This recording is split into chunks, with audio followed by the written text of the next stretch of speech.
గ్రంథము మొట్టమొదటి అధ్యాయము మొట్టమొదటి వచనం. దేవోక్తి యెహోవా నేను మొర్రపెట్టినను నీవెన్నాళ్ళు ఆలకింపకయుందువు.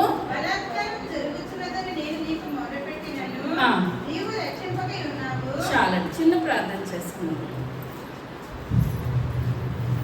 పరమా జీవము నాకు నివా తిరిగి లేచెను నాతో నుండా. పరమా జీవము నాకు నివా తిరిగి లేచెను నాతో నుండా. నిరంతరము నన్ను నడిపించును. మరల వచ్చి యేసుకొని పోవును. నిరంతరము నన్ను నడిపించును. మరల వచ్చి యేసుకొని పోవును. యేసు చాలును చాలును, యేసు చాలును చాలును. ఏ సమయమైనా ఏ స్థితికైనా నా జీవితములో యేసు చాలును. సర్వశక్తి కలిగిన తండ్రి, కృప కలిగిన తండ్రి, దయ కలిగిన నాయన, మీ యొక్క దయ కలిగిన శ్రేష్టమైన నామాన్ని బట్టి ప్రభా లెక్కలేని వందనాలు స్థుతులు చెల్లించుకుంటున్నాను తండ్రి. అయ్యా ఈ యొక్క దినాన్ని నాయన మీ యొక్క మందిరంలో మేమందరం ఉన్నాం ప్రభా. అయ్యా పుట్టుకొండలతో వచ్చాం ప్రభా. నిండుగా నాయన మమ్మల్ని నాయన మీరు నడిపించమని అడుగుచున్నాను తండ్రి. అయ్యా మేము ఎందులో జారిపోతున్నామో ఎందులో పడిపోతున్నాము ప్రభా. వాక్యం ద్వారా మేము బలపడి స్థిరపడగలిగే గొప్ప కృపను దయచేయండి. అయ్యా మీ వాక్యమే మమ్మల్ని నాయన బలపరుస్తుంది నాయన. అయ్యా శక్తివంతులుగా చేస్తుంది ప్రభా. అయ్యా వాక్యం ద్వారా మా జీవితాలు మేము సరి చేసుకునే గొప్ప భాగ్యాన్ని దయచేయండి.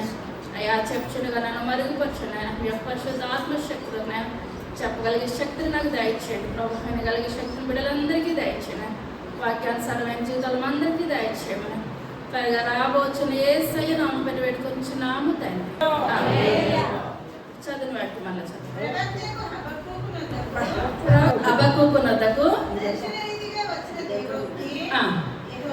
యెహోవా ఇప్పుడు నేనేమంటున్నారంటే, నేను మొర్ర పెడుతున్నాను కానీ నువ్వేం మాత్రము ఆలకించట్లేదు. ఒక్కొక్కసారి మనం ప్రార్థన చేస్తాము, మన బాధ ఎంతో దేవునికి విన్నవించుకుంటాము, కానీ ఆ ప్రార్థనకి ఏమి రాదండి, జవాబు రాదనమాట. ఎంతో ప్రార్థన చేస్తాము. ఆ ప్రార్థన అనుకుంటాము, నరులందరూ మోసం చేశారు ప్రభా, మీరే నాకు న్యాయం చేయాలని దేవుని సన్నిధిలో మనం ఏం చేస్తామండి, గోజాడుతాం, మొర్ర పెడతాం. ఆ ప్రార్థనకు జవాబు రాలేనప్పుడు మనం మళ్ళీ ఎవరి మీద అలుగుతాము, దేవుని మీదే అలుగుతాము. ఎందువలంటే మనకు అందరికన్నా లోకు ఎవరు, దేవుడే నిందిస్తాము, దేవుని శోధిస్తాము. అలాగే ఇప్పుడు బైబిల్ గ్రంథంలో ఎన్ని పుస్తకాలు ఉన్నాయండి, 66 పుస్తకాలు. పాత నిబంధన 39, కొత్త నిబంధన 27, మొత్తం 66 పుస్తకాలు. 66 పుస్తకాల్లో కూడా ఇప్పుడు ప్రవక్త అనగా ఏంటంటే అర్థం చాలాసార్లు చెప్పాను. దేవునితో మాట్లాడి ఆ మాటను ఎవరికి చెప్తారు, ప్రజలకు చెప్తారు అనమాట. వాళ్ళు ఇప్పుడు ఏమంటారు, ప్రవక్తలు, మధ్యవర్తులు అనమాట. దేవుని విషయాన్ని ప్రజలకు బోధిస్తారు, వాళ్ళు ప్రవక్తలు అంటారు.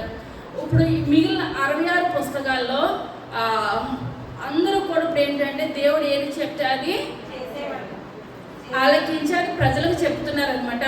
కానీ అందరిలో హబక్కూకు ఈయనొక్కరే దేవుని ప్రశ్నిస్తున్నారనమాట. అర్థమవుతుందా? ఈయనొక్కరే ప్రశ్నిస్తున్నారు. ఇప్పుడు యోబు గారికి కష్టాలు కలగలేదా? యోబు గారికి ఉన్న కష్టాలు అయితే మనం ఏమాత్రం కూడా పనిచేయలేము. దావీదు రాజే, దావీదు కష్టాలు లేవంటారా? దావీదు కూడా చాలా కష్టాలు వచ్చినాయి. ప్రతి ఒక్కరు పౌలు గారి కష్టాలు రాలేదంటారా? కష్టాలు వచ్చినాయి. ఇప్పుడు మన పితరులకు ఉన్న కష్టాలు చూసుకున్నట్లయితే మన కష్టాలు, పౌలు శీలలు ఉన్నారు, ఆ యొక్క చెరసాలలో బంధించేశారు. షడ్రక్ మేషక్ అబేద్నెగోలను అగ్నిలో వేసేసారు, దానియేలును సింహపోల్లో వేసారు. ఇన్ని చేసేస్తున్నా ప్రభా నువ్వు ఎక్కడున్నావని ఏమన్నా ప్రశ్నించారండి దానియేలు? ఇప్పుడు షడ్రక్ మేషక్ అబేద్నెగోలు, నాయన మేము అగ్నిగుణంలోకి వెళ్ళిపోతున్నాం నాయన, ఇప్పుడు అందరి ముందు మమ్మల్ని సిగ్గుపరచొద్దు, అవమానపరచొద్దు అని ఏమన్నా అన్నారా? ఇప్పుడు అందరి ముందు అన్నారు, నా దేవుడు బ్రతికించినా సరే, బ్రతికించకపోయినా ఈ బ్రతికి మాత్రం మేము రక్షించకపోయినా 2 ఆప్షన్లు కూడా వాళ్ళే ఇచ్చారు. కానీ ఈయన అలా కాదు, ఈ ప్రవక్త, నాయన నేను మొర పెడుతున్నాను, నువ్వు ఎందుకు ఆలకించవు? బాగుందంటారండి. మన కుటుంబంలో కూడా పిల్లలు కొంతమంది ఉంటారు, అడిగింది ఇచ్చేయాలి, నువ్వెందుకు ఇవ్వవు? డాడీ తెచ్చి నీకు ఇచ్చినప్పుడు మధ్యలో నీ పెత్తనం ఏంటి, ఇవ్వాలి కదా అని డైరెక్ట్గా అడిగి ఉంటారు. కొంతమంది అయితే అమ్మ వీలైతే ఏమన్నా ఇవ్వగలుగుతావా, ఈ టైపు ఆ టైపు కూడా ఉంటారనమాట. మన కుటుంబంలో 2 గంట ఒకరు ఇటు ఉంటారు, ఒకరు అటు ఉంటారు.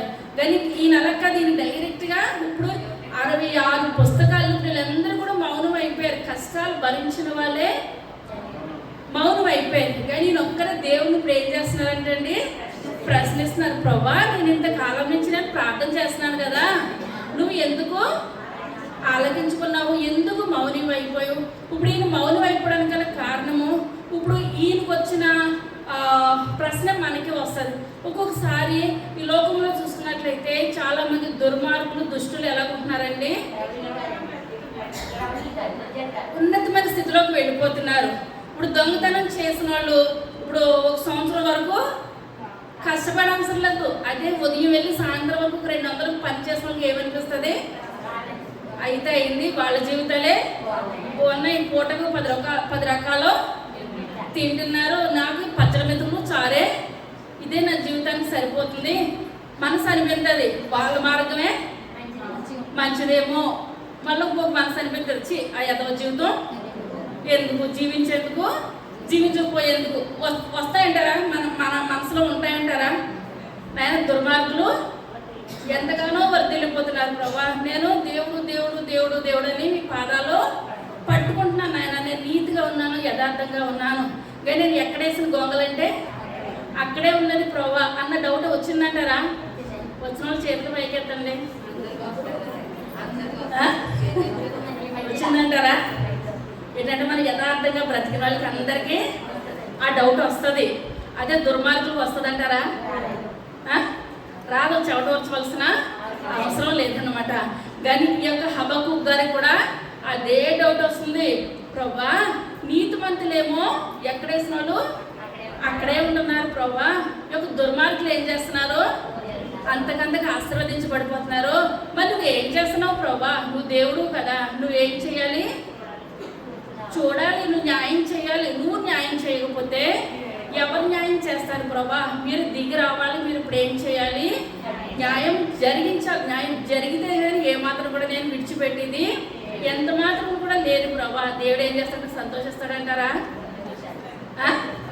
సంతోషిస్తాడు. కానీ ఇప్పుడు ఏంటంటే మనం ఏమనుకుంటామంటే, ఇప్పుడు మన బియ్యం ఉన్నాయి, మనకు తినడానికి తిండి లేదు, ఎవరైనా మనకి కొన్ని బియ్యం ఇచ్చారు, అవి పొయ్యి మీద పెట్టాలి, వండాలి, వండింది కూడా చల్లారాలి, చల్లారితేనే తినడానికి పోతుంది, వేడివేడిగా తినేయగలుగుతామా?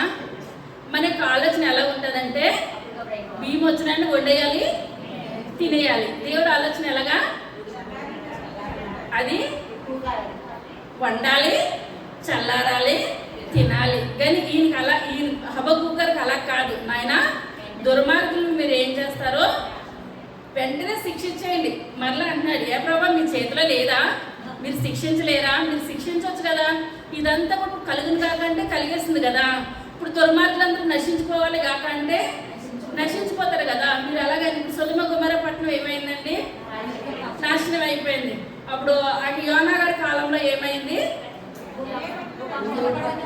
మొత్తం అంతా కూడా జలప్రలయం అయిపోయింది. అలా చేసేయమంటున్నాడు అనమాట ఈయన. కానీ దేవుడు ఒకటే ఒక మాట పెట్టుకున్నారు, నేను మరలా అలాంటి జలప్రలయం మళ్ళీ నేను సృష్టించినట్టు ఆయనలో ఇప్పుడు ఏమున్నదండి? సహనం ఉన్నది, ప్రేమ ఉన్నది. మన బిడ్డలు తప్పు చేస్తారు, మనం శిక్షించేస్తామా? ఏదో ఒక మాట ఎంతలో తిట్టాలి అంతలోనే తిడతాం, కానీ ఎక్కువ తిట్టినా వాళ్ళు బాధపడితే వాళ్ళకన్నా ఎక్కువ బాధపడేది మనమే. కానీ ఇక్కడ ఈయన అంటున్నారు, ప్రభా నువ్వు వెంటనే, ఇప్పుడు మనం చాలాసార్లు చెప్పుకున్నాం కదా, మొన్న కూడా చెప్పుకున్నాము, ఆ యొక్క గోత్రాలు 12 2 ఒకవైపుకి వెళ్ళి 10 ఒకవైపుకి వెళ్ళినాయి. ఇప్పుడు మొన్న వారం ముందు వారం కూడా 10 గోత్రాలు చెప్పుకున్నాం. ఈ యొక్క దినాన్ని మనం చెప్పుకునే వాళ్ళు ఏంటంటే 2 గోత్రాల వాళ్ళు. ఇప్పుడు ఎవరండి? యోధా బెన్యామీను వాళ్ళ గోత్రాలు అనమాట. ఇప్పుడు యోధా గోత్రం వాళ్ళు ఏంటంటే దేవుని మాట ఎంతకి కూడా వినట్లేదు, అస్సలు లోపడతలేదు, భయంకరమైన విగ్రహారాధన వాళ్ళు చేస్తున్నారు. తర్వాత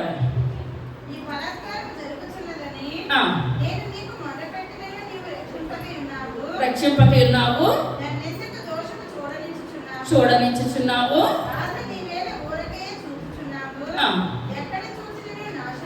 నాశనమును రేగుచున్నవి,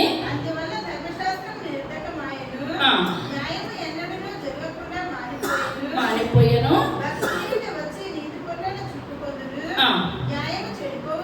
న్యాయము చెడిపోవచ్చున్నది,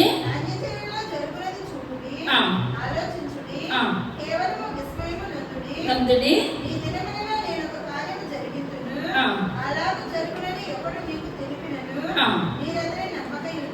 చాలా. ఇప్పుడు ఏం జరుగుతుందంటే భయంకరమైన విగ్రహారాధన జరుగుతుంది. ప్లస్ అక్కడ ఏంటంటే ఆ యొక్క బలవంతులు బలహీనలను వచ్చి అణగదొక్కేస్తున్నారు అనమాట. అప్పుడు వాళ్ళ దగ్గరది ఏది కూడా ఉండనివ్వట్లేదు. ఇప్పుడు వాళ్ళు బలం కొలిది తీసేసుకుంటున్నారు. మనం చూసుకుందాము, ఏదైనా తోటలో ఆదాముని అవ్వమ్మని పెట్టారు దేవుడు.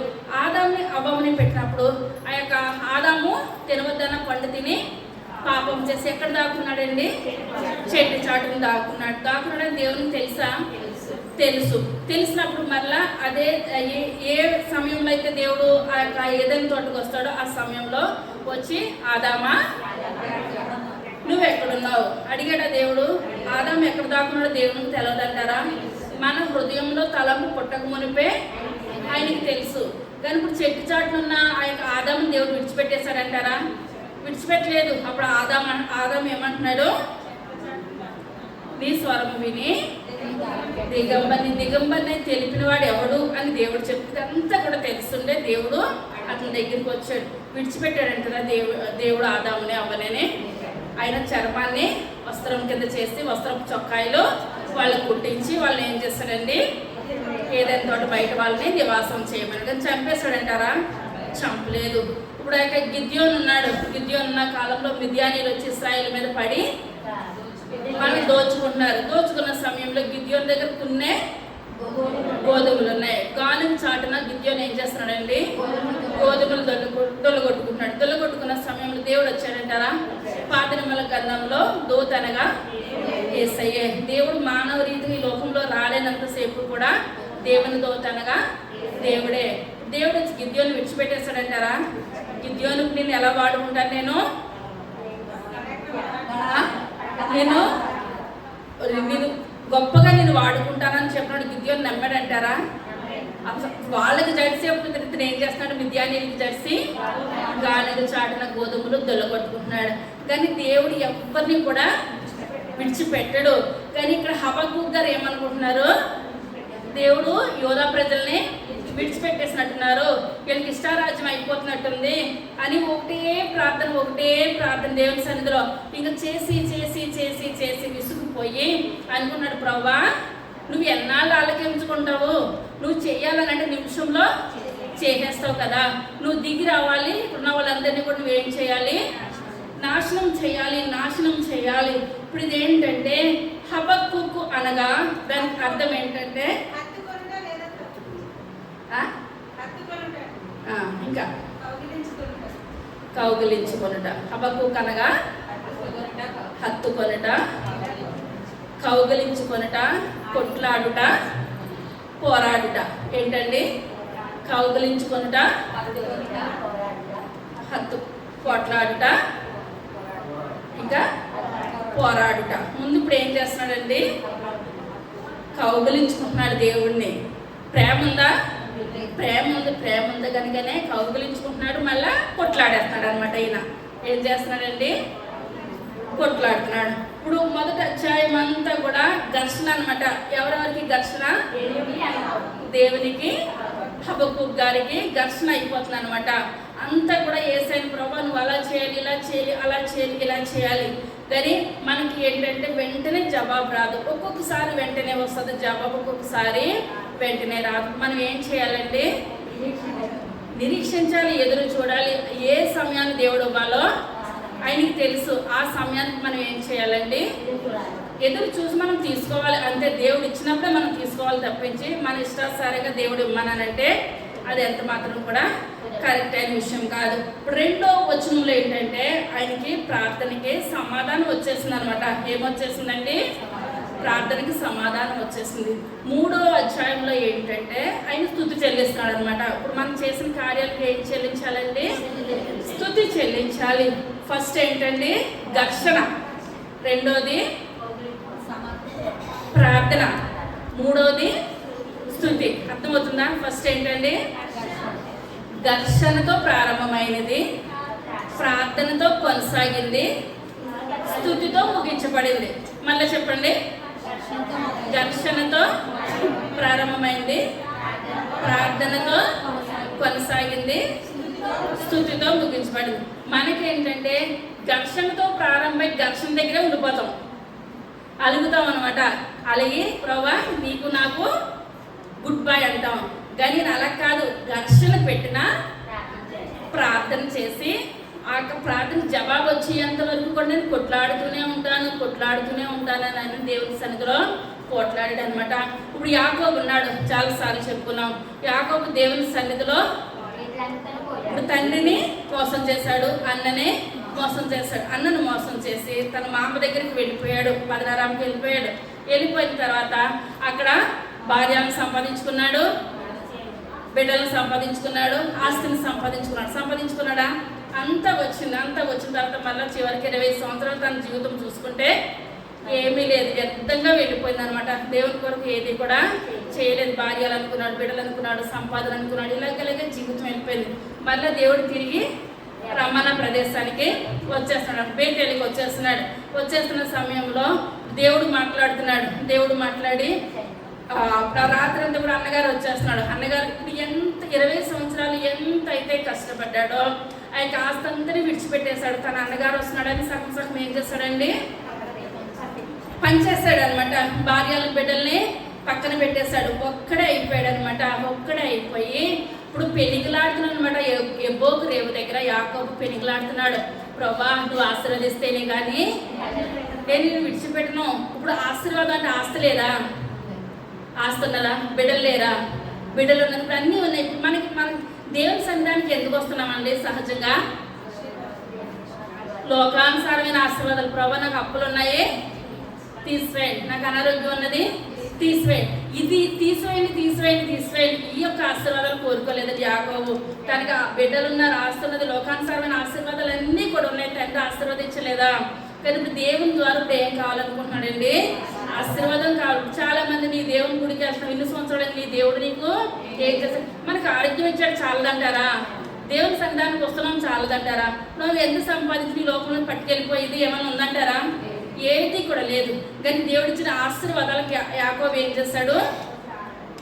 రాత్రంతా కూడా దేవునితోటి పెనిగిలాడాడు. ప్రభా నువ్వు ఆశీర్వదిస్తేనే కానీ నేను ఇక్కడి నుంచి వెళ్ళనే వెళ్ళను. దేవుడు ఆశీర్వాదాలు ఇచ్చాడంటారండి. ఎలాగ ఇచ్చాడంటే పరలోక పట్టణంలోనే 12 గుమ్మాల దగ్గర అంత ఆశీర్వాదాలు పొందుకున్నాడు. ఎవరు పొందుకున్నాడండి? యాకోబు. లోకానుసారంగా అయితే ఆస్తి ఉండొచ్చు, ఏదైనా చేయొచ్చు, కానీ పరలోక ఆశీర్వాదాలు పొందుకున్నాడు. మనము కూడా దేవుని సన్నిధానం దగ్గరికి వచ్చి అప్పులు ఆరోగ్యాలు ఇవి కాదు, మన బిడ్డలు ఎలాగ ఎదగాలండి? పరలోక ఆశీర్వాదాలు మన కుటుంబాలతో సహా బిడ్డలు తరతరాలు పరలోకంలో ఉండే ఆశీర్వాదాలు నాకు దయచేయండి ప్రభా. లోకానుసారమైన ఆశీర్వాదాలు కాదు నాయన, మీ యొక్క పరలోకంలో మా కుటుంబంతో సహా ఉండే ఆశీర్వాదం మాకు దయచేయండి అని యాకోబుకి ఇచ్చిన ఆశీర్వాదాలు మాకు దయచేయండి తండ్రి అని మనం ఏం చేయాలంటే దేవుని సన్నిధిలో ప్రార్థన చేయాలి. ఇప్పుడు ప్రార్థన చేయాలనంటే ఒకటో అధ్యాయం అంతా కూడా ఈయన ప్రార్థన చేస్తున్నాడు. ఇప్పుడు ఇదే మాట ఇంకొకరు అన్నారు, చెప్పగలుగుతారా? యేసయ్యా నువ్వు ఎన్నాళ్ళు ఊరుకుంటావు, దుర్మార్గులు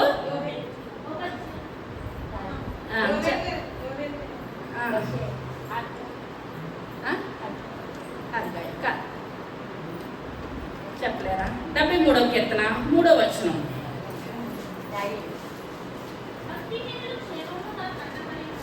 నా కంటపడి ఉన్నప్పుడు గర్వించు వారిని బట్టి నేను మత్సరపడి తిని, మరణమందు వారికి యాతనలు లేవు, వారికి కలగవు, కావున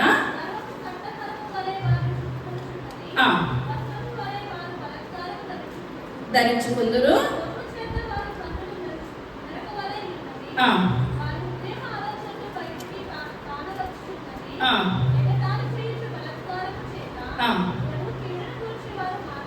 మాట్లాడుదురు,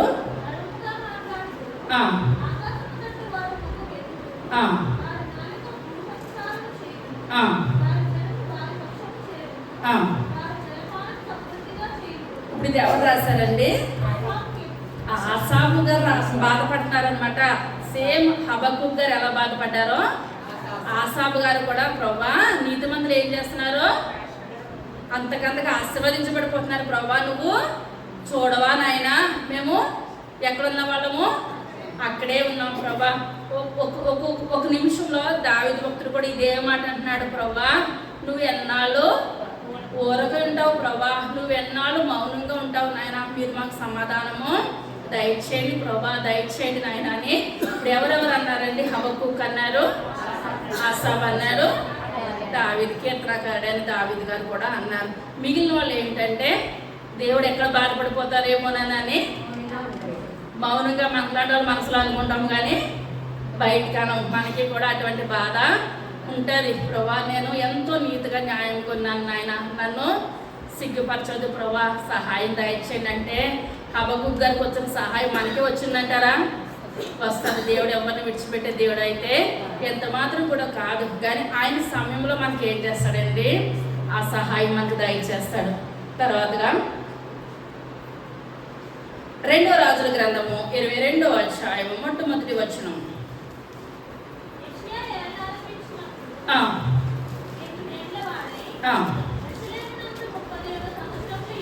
యెరూషలేమునందు 31 సంవత్సరములు ఏలెను.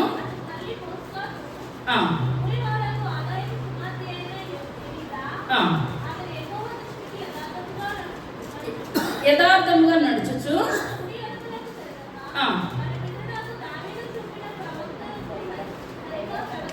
ప్రవర్తించెను. యోషియా ఏలుబడిలో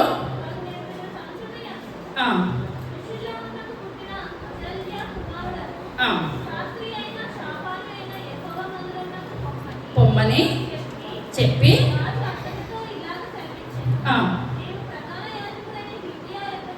పోయి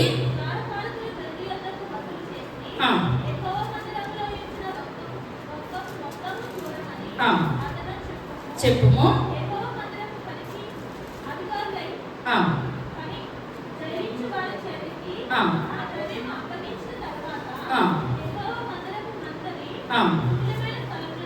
స్థలములను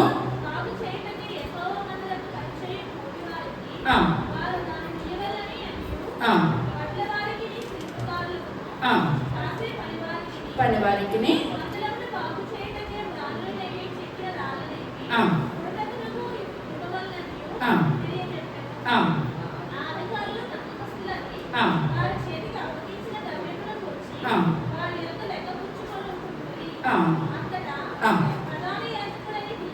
హిల్కియా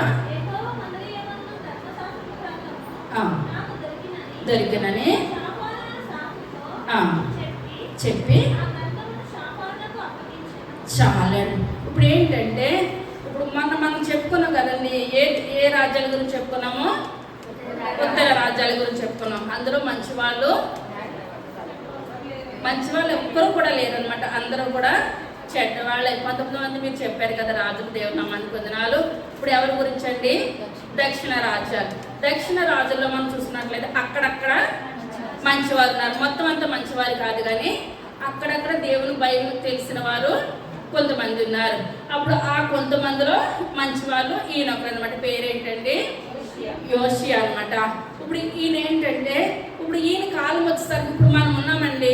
ఇప్పుడు ఆదివారం దేవుని మందిరానికి వెళ్ళాలని మన బిడ్డల్ని వెంట పెట్టుకొని వచ్చామనుకోండి, మన బిడ్డలకి ఏం చెప్తారు? ఆదివారం వచ్చేదంటే చర్చికి వెళ్ళాలి.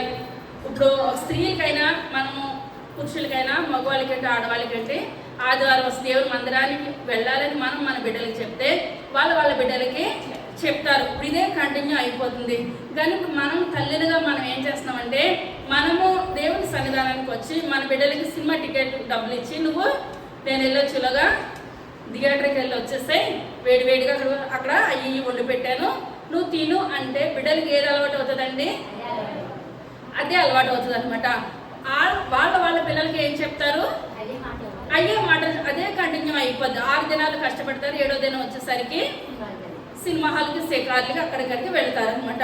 ఇప్పుడు ఇక్కడ ఏంటంటే, ఇప్పుడు వీళ్ళ తల్లిదండ్రులు, ఇప్పుడు ఈ రాజులు ఏం చేస్తారంటే బిడ్డలకి దేవుని మందిరం గురించి కానీ దేవుని మాటల గురించి కానీ ఏ మాత్రం కూడా చెప్పలేదు. ఆ చెప్పగా మందిరం అంతకంతకు ఆ వేసిన తలుపులు వేసినట్టే ఉన్నాయి, కానీ ఆ మందిరానికి రావడం కానీ ప్రార్థనలు కానీ ఏది కూడా లేదు. ఇప్పుడు యోషియా కాలం వచ్చేసరికి మందిరం ఎటుపడితే అటు శిథిలం అయిపోయినప్పుడు ఈ యొక్క రాజు ఏమనుకున్నాడంటే, మందిరాన్ని ఏం చేయాలి? బాగు చేయాలి, మందిరాన్ని సరి చేయాలని మనుషుల్ని పెట్టించి అందులో ధనగారులను డబ్బులు పెట్టి అదంతా కూడా చేస్తున్నాడు. ఈ యొక్క రాజు ఏంటంటే అందులో డబ్బులు కూడా ఏం చేయట్లేదండి, పనివారిని ఎక్కడగట్లేదు. ఆ పనివారు కూడా నమ్మకస్తులు. ఎలాంటి వాళ్ళు అంటే గ్రంథంలో రాయబడినది, పని వాళ్ళు కూడా నమ్మకంగా పని చేస్తున్నారు. ఇప్పుడు ఆ మందిరాన్ని అంతా కూడా దులుపుతున్నారు. ఇప్పుడు మనమే ఉన్నాం అనుకోండి, సపోజ్ చూసుకున్నట్లయితే ఆడవాళ్ళ ఉండి భర్తకు తెలిసి తెలవకుండా ఏ స్త్రీ తన యొక్క స్థితిని బట్టి డబ్బులు దాస్తుందో దాస్తారు. ఒక్కొక్కసారి ఆడవాళ్ళు ఏం చేస్తారంటే ఏ చీరల్లో పెట్టేస్తారు. పెట్టేసినప్పుడు సడన్గా ఇప్పుడు సంవత్సరానికి ఇళ్ళలు దొరుకుతాము, కొంతమంది గిన్నెల్లో పెట్టిన ఉంటారు, కొంతమంది చీరల్లో పెట్టిన వాళ్ళు ఉంటారు. అదంతా కూడా పండుగ వస్తుంది కదా అని దులుపుతుంటే పడతాయి. అప్పుడు అనిపిస్తుంది అది మనకి దొరికితే ఎప్పుడో ఖర్చు పెట్టేస్తాం, అది మనం మర్చిపోతాం కనుక అది ఎప్పుడో దొరికింది, అయ్యో నేనే పెట్టానా, ఎప్పుడు పెట్టాను అని అనుకుంటాం. అనుకొని మళ్ళీ పండగకి మనకి ఏమవుతాయండి, దేనికో దానికి షాపింగ్ వస్తాయి అనమాట. ఇప్పుడు ఇక్కడ కూడా గుడి అంటే కూడా మర్చిపోయారు. అక్కడ మోషే గారు ఇచ్చిన ధర్మశాస్త్రాన్ని కూడా ప్రజలు ఏం చేస్తారండి, పూర్తిగా మర్చిపోయారు. ధర్మశాస్త్రం అంటే కూడా అర్థం కావట్లేదు. ఇప్పుడు యోధారాజు అందుకనే హబక్కూకు గారు అంతా ఏడుస్తున్నారు, ప్రభా వీళ్ళకి ధర్మశాస్త్రం అంటేనే తెలవట్లేదు కనుక నాశనం చేశాయి. బాగుందండి, ఇదే అంటున్నారు. కానీ ఇప్పుడు వీళ్ళకి ఏంటంటే దేవుడు ఒక ఆలోచన ఏంటంటే, వీళ్ళకి చెప్పే మనుషులు లేడు, వీళ్ళకి తెలవదు. దేవుని ఆలస్యం ఏంటండి, చెప్పే మనుషులు లేదు కనుక వీళ్ళకి తెలియదు కనుక వీళ్ళకి ఏం చేయాలో ఒక అవకాశము ఇవ్వాలి. ఇప్పుడు ఈయన అనుకుంటున్నారు అసలు వీళ్ళకి పితరుల కాడి నుంచి వచ్చింది కరెక్టే, కానీ ఇప్పుడు మన బిడ్డలకు మనం ఏం తెలియచెప్పాలండి, ధర్మశాస్త్రం గురించి చెప్పాలి. డైలీ టిఫిన్ తిన్నా తినకపోయినా వాక్యం చదవాలి. మనం ఏది చేసినా చేయకపోయినా ప్రార్థన చేయాలి. డైలీ మన ఇంట్లో కుటుంబారాధన ఉండాలి, ప్రార్థనా జీవితం ఉండాలని తల్లిదండ్రులుగా మనం ఏం చేయాలని మన బిడ్డలకి నేర్పాలి. చిన్న వయసులో మనం నేర్పినట్టు పెద్దవాళ్ళు అయిన తర్వాత మనం బాధపడి ప్రయోజనం ఎంత మాత్రం కూడా లేదు. కానీ ఇప్పుడు దేవుడు ఆలస్యం ఏంటంటే, వీళ్ళకి ధర్మశాస్త్రం ఎక్కడున్నదో, అసలు ధర్మశాస్త్రం అంటే ఏంటో కూడా అర్థం కాలేని పరిస్థితిలో ఆ యొక్క యోధావారు ఎలా ఉన్నారండి, జీవిస్తున్నారు. ఇప్పుడు వాక్యం తెలవకపోతే వాళ్ళకి పాపం సినిమా హాల్లో కూర్చుంటారు, వాళ్ళకి దేవుడు బిడ్డలు కాదు, అన్యులు తప్పని తెలుస్తుందా వాళ్ళకి? తెలవదు. ఈరోజు సెలవు కనుక నేను ఏం చేస్తున్నాను, ఎంజాయ్ చేస్తున్నాను. ఇప్పుడు మనమే ఒకవేళ తప్పుసారి సండే రోజు మన చుట్టాలు వచ్చి ఇంట్లో కూర్చున్నాం అనుకోండి, మనకు బాధ అనిపిస్తుందా? అయ్యో ఈ యొక్క దినాన్న నేను వేస్ట్గా వాళ్ళకి పెడతాం, అన్నీ చేస్తాం, కానీ మనసులో చర్చికి వెళ్ళలేదు. చర్చికి వెళ్ళి వచ్చేసిన తర్వాత ఎంత పని చేసేమైనా చేసేస్తాం. ఎందువల్లంటే మనకు వచ్చిన ఆనందము ఆ రకంగా ఉంటుంది అనమాట. కానీ ఇక్కడ ఏంటంటే వీళ్ళకి దేవుని యొక్క గ్రంథం గురించి కానీ దేవుడు అన్న మాటలు కానీ ఏది కూడా తెలవట్లేదు. కానీ మందిరాన్ని బాగు చేస్తున్నారు. ఆ మందిరాన్ని బాగు చేస్తుండగా మందిరాన్ని ఎక్కడెక్కడ ప్యాచీలు ఉన్నాయి, ఎక్కడెక్కడ పగిలిపోయింది అంతా కూడా సరి చేస్తున్న సమయంలో మందిరం అంతా కూడా దులుపుతున్నారు. ఆ దులుపుతున్న సమయంలో ఇప్పుడు హిల్కియాకి ఏం కనిపించిందండి, దేవుని యొక్క ధర్మశాస్త్రం అప్పటి వరకు కూడా ధర్మశాస్త్రం ఉందన్న విషయం కూడా తెలవలేని స్థితిలో వాళ్ళ పాపంలో పడిపోయారు అనమాట. ఎవరండి? యోధా ప్రజలు అనమాట. ఆ రెండు గోత్రాలు, యోధా బెన్యామీన్ గోత్రం అనమాట. తర్వాత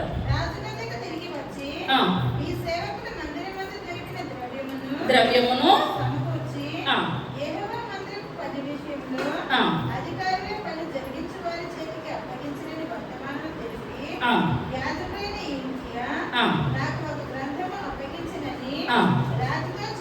చెప్పి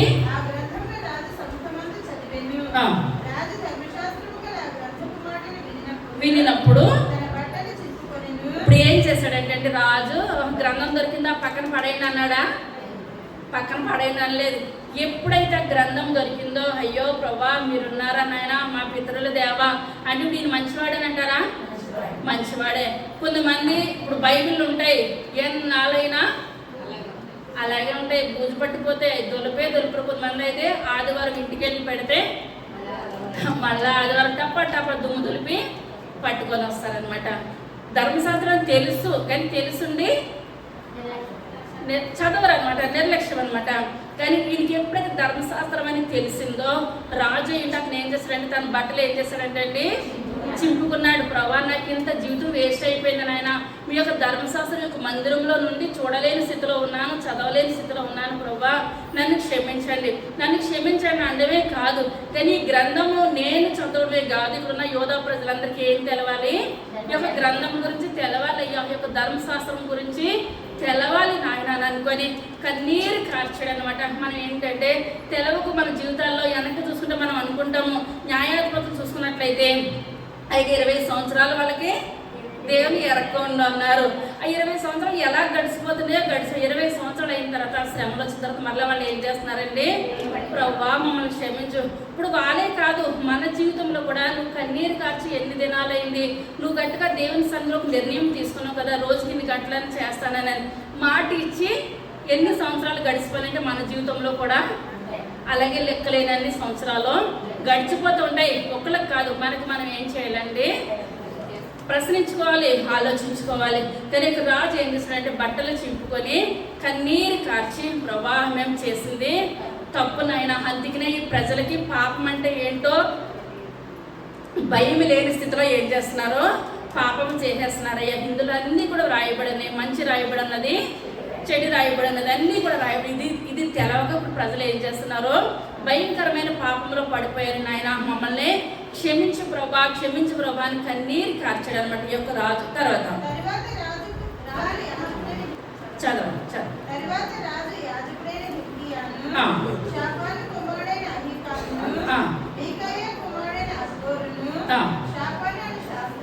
శాస్త్రిని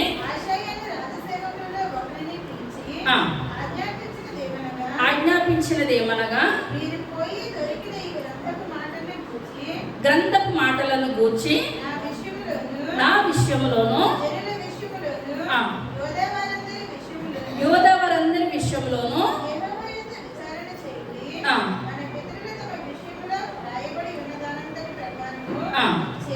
చేయక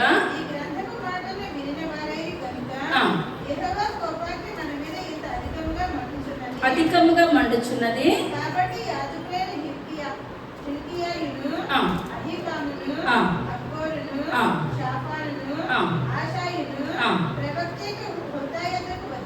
వచ్చింది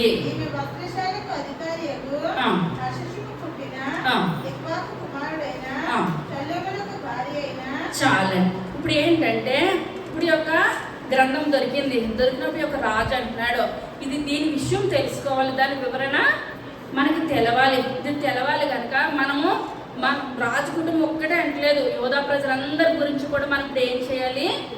దేవుని సన్నిధిలో ప్రార్థన చేయాలంటే గ్రంథం గురించి వివరణ మన అందరికీ తెలవాలి. ఇప్పుడు తెలిసిన మనిషి ఎవరున్నారు అనంటే ఆ ప్రాంతంలో ఎవరున్నారంటే ప్రవక్తి హుల్దా ఉందన్నమాట. ఆ యొక్క హుల్దా దగ్గరికి వెళ్ళారనమాట. ఆమె వస్త్రశాలల మీద అధికారి అయినది. ఇప్పుడు అధికారి దగ్గరికి వెళ్ళినప్పుడు ఆమెతో దేవుడు మాట్లాడుతున్నాడా?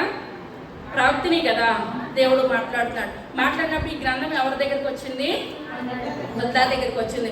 ఆ హుల్దా దగ్గరికి వచ్చినప్పుడు ఆ హుల్దా ఏం చేస్తుందంటే ఆ గ్రంథాన్ని చదివి అందరికీ కూడా తెలియపరిచి ఒకటే. ఇప్పుడు దేవుడు అందులో వ్రాయబడింది ఏంటంటే, యోషియా మంచివాడేనా?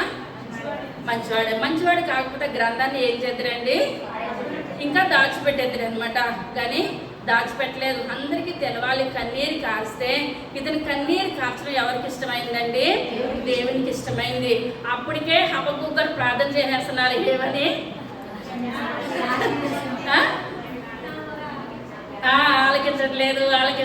ఆలకించట్లేదు. ఇప్పుడు యోనా గారు కూడా నినివే వెళ్ళమంటే తర్షీషు వెళ్ళాడు. ఎందుకు వెళ్ళాడండి? నాశనం చేస్తానన్నావు కానీ దేవా చెయ్యు. వీళ్ళందరూ కూడా ఏమంటున్నారు? నాశనమే.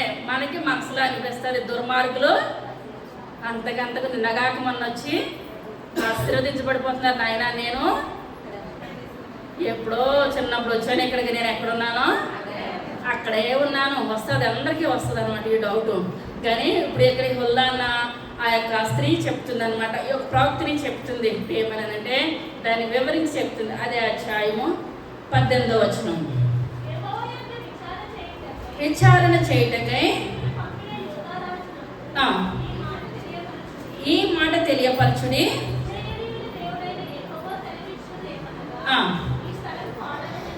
ఈ స్థలము పాడగుననియు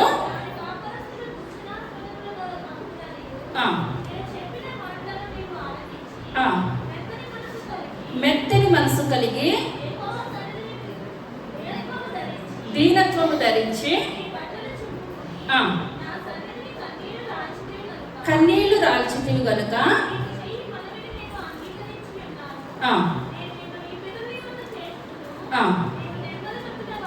నెమ్మది నొందిన వాడవే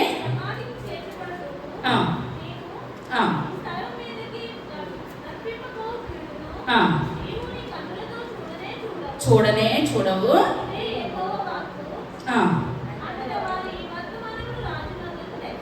చాలా. ఇప్పుడు ఈ రాజు మంచోడు కనుక ఇతను కన్నీరు కాస్తున్నాడు. రాజు అయ్యండి బట్టలు చింపుకుంటున్నాడు. కొత్తిమీర గ్రంథంలో కూడా ఒక రాజు ఉన్నాడు. నాయన నువ్వే దేవుడు అంటే, ఇంకో దేవుడు లేడు, నువ్వే దేవుడు అంటే నేనే దేవుడు అన్నాడు. ఏమయ్యాడంటే చివరికి పురుగులు పడి చనిపోయాడు. కానీ ఇతను రాజు, కానీ నేను రాజుని కాదు. మనందరు కూడా పైన ఒక రాజు ఉన్నాడు, దేవుడు ఉన్నాడు, రాజాతి రాజు, ప్రభువులకు ప్రభు ఉన్నాడు. ఆయనే తప్పించి మేము లోకానుసారమైన రాజులను తప్పించి ఏది కూడా లేదని అందరి ముందు బట్టలు చింపుకొని కన్నీరు కార్చాడు. కనుక దేవుడు ఇప్పుడు ఆ గ్రంథంలో రాయబడి ఉంచిన మాట యొక్క ప్రవక్తని హుల్దా చెప్తుందనమాట. ఏమిటి, మీ రాజుగారి దగ్గరికి వెళ్ళండి. కానీ యోధా ప్రజలకు ఏమాత్రం కూడా మాట వినలేని వారి కనుక వాళ్ళ మీదకి దేవుడు ఏం చేస్తున్నాడు, కీడు రప్పిస్తున్నాడు. కానీ ఇంకా మారతారేమో. గ్రంథం వచ్చేసింది. గ్రంథం వచ్చి ఇప్పుడు వరకు గ్రంథము తెలవక వాళ్ళు ఏం చేస్తారండి, పాపం చేస్తారు. ఇప్పుడు గ్రంథం వచ్చింది కదా, ఇప్పుడు తెలిసి ఏం చేయకూడదు, అర్థమవుతుందంటారా? ఇప్పుడు మనకి కూడా దేవుడు ఆలస్యం ఎందుకు చేస్తున్నాడంటే, ఇంకా మనం తెలుసుకుంటామేమో అని దేవుడు మనకు ఒక అవకాశాన్ని ఇస్తున్నాడు. అవకాశం ఇచ్చినా ఏమాత్రం తెలుసుకోకపోతే దేవుడు ఏం చేస్తాడండి, హఠాత్తుగా కీడుని రప్పేస్తాడనమాట. కానీ ఇప్పుడు దేవుడు ఇంత హబక్కూకు ప్రార్థన ఎందుకు మోతాజా ఎంత కన్నీరు ఖర్చును ఆలకించలేదు. ఒక గ్రంథం దొరికి అంతవరకు కూడా దేవుడు ఏం చేస్తాడంటే ఇశ్రాయేలు ప్రజలకి ఒక అవకాశాన్ని దయచేస్తాడు. ఇప్పుడు ఈ గ్రంథం వచ్చిన తర్వాత కూడా ఏమాత్రం కూడా మాట ఆలకించట్లేని స్థితిలో ఇప్పుడు యొక్క హుల్దా స్త్రీ అంటుంది, మళ్ళీ మీరు వెళ్ళి మీ రాజుగారికి మాట చెప్పండి, రాజా యోషియా ఉన్నంత కాలం కూడా ఈ కీడు రాదు. హోషియా మంచిగా పరిపాలన చేస్తాడు, మంచిగా చనిపోతాడు, తన పితరుల యొద్దకి మంచిగా వెళ్ళిపోతాడు. తర్వాత తన పిల్లల కాలంలో ఏమొస్తుంది, ఈ కీడు వస్తుంది. ఇప్పుడు యోధా ప్రజలు ఎక్కడికి వెళ్ళిపోతారు, బబులోను చెరకు వెళ్ళిపోతారు అని చెప్పినప్పుడు కానీ కన్నీరు కార్చుంటాడంటారా, కార్చుండనా ఏమాత్రం కూడా మాట వినలేని ప్రజలు. ఎలాంటి ప్రజలంటే ఇశ్రాయేలు వారు మాట వినలేని ప్రజలు అనమాట. అదే 2 రాజుల గ్రంథము 24వ అధ్యాయం మొట్టమొదటి వచనం.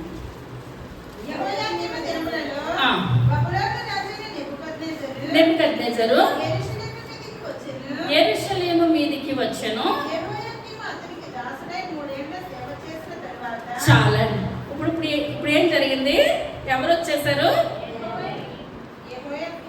యెహోయాకీము అనమాట. ఇప్పుడు ఎవరి మీదకి వచ్చాడండి, మళ్ళీ చదువు 24.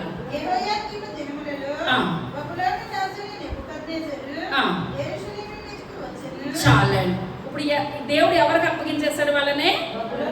బబులోను వాళ్ళకి అప్పగించేస్తాడు అనమాట. ఇప్పుడు బబులోను వాళ్ళకి అప్పగించేసి ఇప్పుడు దేవుడు యోషియా కాలంలో వస్తాడా? కీడు రాలేదు. యోషియా చనిపోయిన తర్వాత తన పిల్లలు వచ్చినప్పుడు యెహోయా కీను వేరు, యెహోయా కీము వేరు. ఇప్పుడు ఇతని కాలంలో ఇప్పుడు ఎవరికి అప్పగించేస్తాడంటే దేవుడు బబులోను వారికి అప్పగించేస్తాడు. అంటే ఇప్పుడు హబక్కుకుతో మాట్లాడుతున్నాడు యేసయ్య, హబక్కుకు నేను ఇప్పుడు వీళ్ళకి గ్రంథం ఇంతకాలం గ్రంథం లేదు కనుక నేను ఏం చేస్తాను? ఆలస్యం చేస్తాను. ఇప్పుడు గ్రంథం వచ్చేసింది. గ్రంథం వచ్చిన మాట వినకపోతే నేను వాళ్ళని ఎవరికి అప్పగిస్తాను? బబులోను వాళ్ళకి అప్పగిస్తాను అని అంటే మళ్ళా హబక్కుకు గారికి మాట నచ్చలేదండి. ఎందుకు నచ్చలేదు?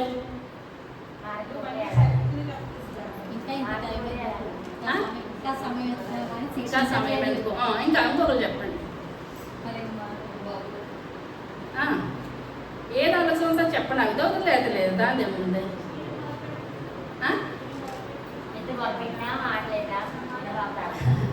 కరెక్ట్, మీరు ఆలోచన కరెక్ట్, కానీ అది కాదు. ఇప్పుడు ఏంటంటే ఈ యొక్క యోధా ప్రజలు మంచివారు కాదు, యోధా ప్రజలు దుర్మార్గులు, దేవుణ్ణి ఏమాత్రం కూడా లక్ష్య పెట్టట్లేదు. కానీ బబులోను వాళ్ళు ఇంకా దుర్మార్గులు. ఎలాంటి వాళ్ళండి? బబులోను వాళ్ళు ఇంకా దుర్మార్గులు. ఇప్పుడు మనం ఉన్నాము, ఇప్పుడు తండ్రి మంచిగా లేడు. తండ్రి మంచిగా లేనప్పుడు బిడ్డలకి భయం చెప్తున్నాడు అనుకోండి, చిన్న వయసు అయితే దెబ్బలు తినేస్తారు. పెద్ద వయసు వచ్చిన తర్వాత నువ్వు మాకు చెప్తావా అంటారా? కొంతమంది అంటారు, కొంతమంది అన్నారు. కానీ ఎందుకని? నువ్వు కరెక్ట్గా ఉంటే మేము కరెక్ట్గా ఉండు, నువ్వు కరెక్ట్గా లేవు కనుక మాకు చెప్పడానికే నువ్వు సరిపోవు అంటారా? అన్నారండి, అంటారు. ఇప్పుడు ఏంటంటే బబులోను వాళ్ళు మంచోళ్ళు కాదు, దుర్మార్గులు, క్రూరులు. అంటే ఇప్పుడు ఈ మళ్ళా హబక్కుకు గారికి ఏంటంటే ఇప్పుడు మనమే ఉన్నాము, మన పిల్లలు మనం తిట్టుకోవచ్చు, కొట్టుకోవచ్చు, ఏదైనా చేయొచ్చు. పక్క వాళ్ళు ఏం పిల్లలు కన్నావమ్మా అంటే టప్ప టప్ప టప్ప వాళ్ళు మామూలు కొట్టలేక మళ్ళీ పిల్లలు కొట్టేస్తారు. ఒక్కొక్కరు అయితేనే ఇంకా నువ్వు కుదిరలేక కదా వాళ్ళతో నేను అనిపించుకున్నాను. ఒక్కొక్కసారి తల్లి తండ్రి కొట్టినా తట్టుకోలేదనమాట. తల్లి కొట్టుకొని పర్వాలేదు, తండ్రి ఒక దెబ్బ వేస్తే తల్లి కూడా ఒప్పుకోదు. బయట వాళ్ళు కొడితే ఒప్పుకుంటుందా? ఏమాత్రం కూడా ఒప్పుకోదు. మళ్ళీ హబక్కుకు గారు అప్పటి వరకు నాయన వాళ్ళని శిక్షించే ప్రభా అన్నాడు. అయితే నాయన ఆ హబక్కుకు నేను వాళ్ళని శిక్షించేస్తున్నాను అన్న తర్వాత మళ్ళీ వివరంగా చెప్తున్నాడు. నేను వీళ్ళు ఎవరికి అప్పచెప్తున్నానంటే బబులోను వాళ్ళకి. నాయన పోయి వాళ్ళకి అప్పచెప్తున్నావు, వాళ్ళు ఎటువంటి వాళ్ళు? దుర్మార్గులు కదయ్యా. ఇప్పుడు దుర్మార్గులకి మళ్ళీ వీళ్ళని అప్పచెప్తావా? అది కరెక్ట్ కాదు కదా నాయన. వాళ్ళు నువ్వేం చేయొద్దు, వాళ్ళకి నువ్వు అప్పగించొద్దు. మళ్ళీ ఇది బాధే. ఇప్పుడు మంచివాళ్ళు భయం చెప్తే బిడ్డలు వింటారు. ఇప్పుడు చెప్పాం కదా, ఇప్పుడు మంచివాళ్ళు భయం, చదువుకోలేనాడు వచ్చి చదువుకున్నాడు, నువ్వు భలే చదివేస్తావు అంటే నీ కాలంలో చదువుకుని నువ్వు సీఎం అయిపోతావు అంటారా? అందరా ఇప్పుడు అంటారనమాట పిల్లలు. కానీ ఇప్పుడు ఏంటంటే ఒకరికి భయం చెప్పి రోజులు కూడా ఈ రోజుల్లో లేని స్థితిలో ఇప్పుడు ఎలాగున్నారో అప్పుడు కూడా ఆ కాలంలో అలాగే ఉన్నారు. కానీ హబక్కుకు గారికి బాధ వచ్చేసింది. నాయన బబులోను వాళ్ళు మంచోళ్ళు కాదు కదా ప్రభా, ఆ మంచోళ్ళు కాలేని వాళ్ళు ఇప్పుడు ఇశ్రాయేలు యోధా ప్రజల మీద అలా ఏలుబడి చేయడం ఏంటి నాయన? నాకు ఏమాత్రం కూడా అది నచ్చలేదు ప్రభా. మీ చిత్తమైతే ఒకసారి నువ్వు మనసు మార్చుకో నాయన. ఇప్పుడు 1వ అధ్యాయము 6వ వచనం.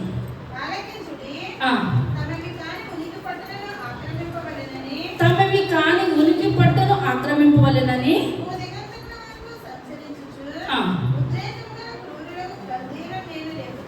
ఇప్పుడు తమవి కాని ఉనికి పట్టడానికి ఎవరి కానీ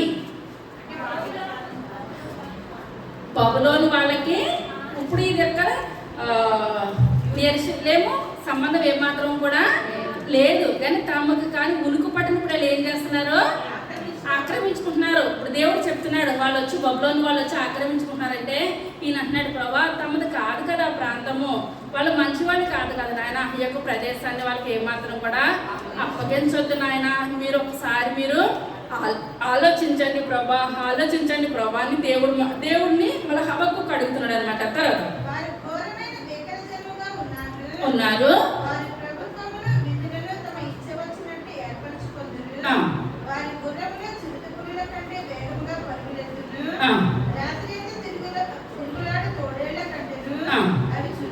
అవి చురుకైనవి